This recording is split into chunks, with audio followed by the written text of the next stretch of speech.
Hello everyone, एक important update आहे.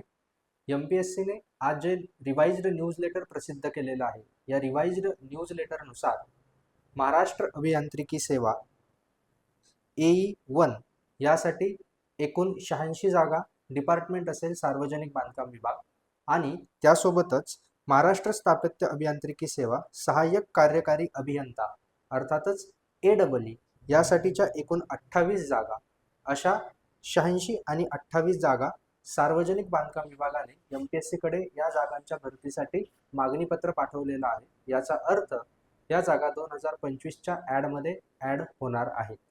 आणि मग महाराष्ट्र इंजिनिअरिंग सर्व्हिसेसच्या डिस्क्रिप्टिव्ह पॅटर्नचा अभ्यास कसा करायचा, प्रिलिम्स, मेन्स आणि इंटरव्ह्यू या 3 फेजेसचा पॅटर्न कसा असतो, सिलेबस कसा असतो, मार्किंग स्कीम कशी असते, या सर्व विषयीचा एक डिटेल्ड व्हिडिओ मी यूट्यूब चॅनलवरती अपलोड केलेला आहे. त्याविषयीची लिंक तुम्हाला डिस्क्रिप्शनमध्ये मिळून जाईल. हा व्हिडिओ तुम्ही नक्की पूर्ण बघा, कारण अशी जागांची जी ॲड आहे, क्लास 1च्या ज्या पोस्ट आहे ह्या परत परत येत नाही आणि त्यातल्या त्यात त्या PWD डिपार्टमेंटच्या जागा असणार आहेत. त्यामुळे प्रत्येकाने नक्कीच MPSC साठीचा अभ्यास आजपासूनच सुरू करायचा आहे.